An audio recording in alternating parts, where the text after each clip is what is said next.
Ici, une situation que nous pouvons qualifier de triste que nous vivons. Le samedi 2 août 2025, le procureur de la République, auprès du tribunal de première instance d'Abidjan, a communiqué au sujet des violences survenues dans la nuit du vendredi 1er août 2025 à Yopougon. Il a rapporté qu'une bande armée de machettes, de gourdins, d'armes de feu et de cocktails incendiaires, masqués par des cagoules, a incendié un bus de la SOTRA et attaqué un véhicule de la police nationale, molestant ses occupants. Le procureur a assuré que tout sera mis en œuvre pour retrouver les auteurs, les complices et commanditaires de ces actes.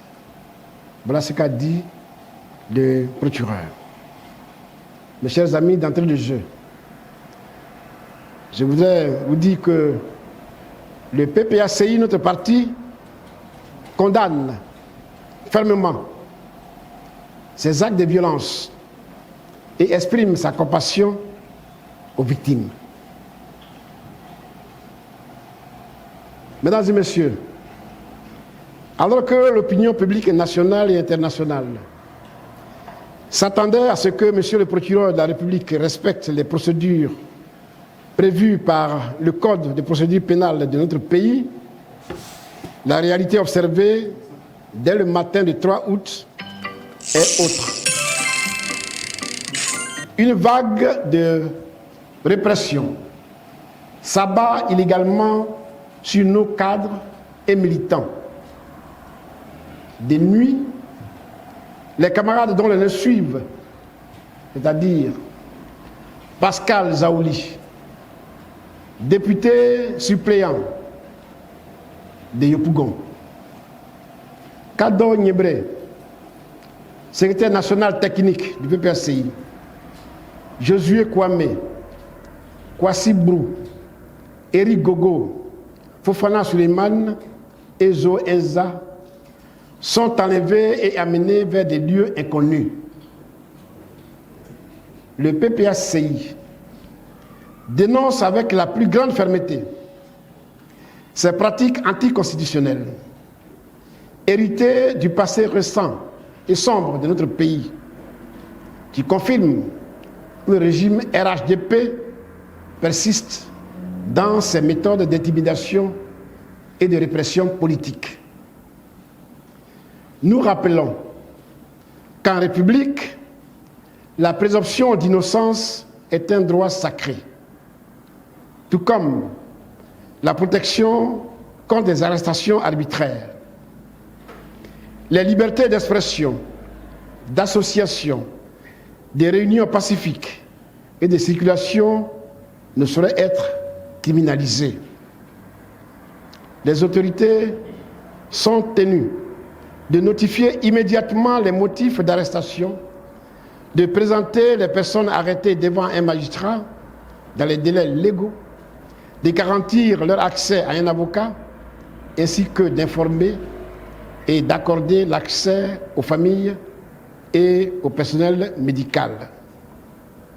Si le service de sécurité dispose d'éléments à reprocher à nos camarades, ils doivent les convoquer dans le strict respect de la loi et non les enlever dans l'ombre de la nuit.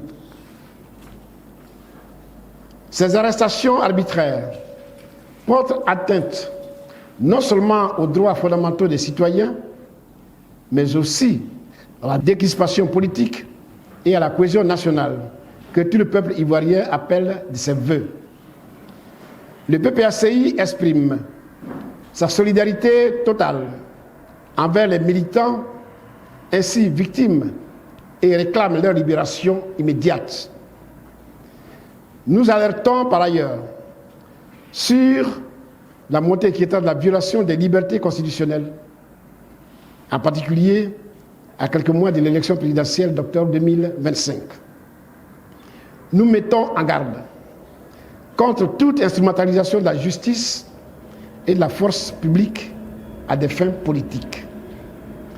Le PPACI exhorte le pouvoir en place à cesser ces pratiques déshonorantes et à se conformer pleinement aux exigences de l'État de droit en assurant la sécurité et la liberté de tous les citoyens et tout particulièrement des militants de l'opposition. Nous suivons cette affaire avec la plus grande vigilance et nous nous réservons, conformément à la loi, le droit d'agir pour faire obstacle à l'installation d'une dictature rampante. Le PPACI rappelle que la Côte d'Ivoire a reconnu la compétence de la CPI pour les crimes commis après le 1er juillet 2002 en ratifiant les statuts de Rome dès 2013. Le PPACI donc se donne le droit de dénoncer ces cas d'arrestation arbitraire, d'enlèvement clandestin, de mauvais traitements et de persécutions à caractère politique. De même que nous nous préservons dès maintenant le droit de saisir des organisations des droits de l'homme. À nos militants, sympathisants et à tous les Ivoiriens attachés à la paix et à la souveraineté, nous disons, ne vous laissez ni intimider, ni détourner par ces actes désespérés du régime RHDP. Leur fébrilité traduit leur peur face à notre détermination collective à empêcher un 4e mandat anticonstitutionnel.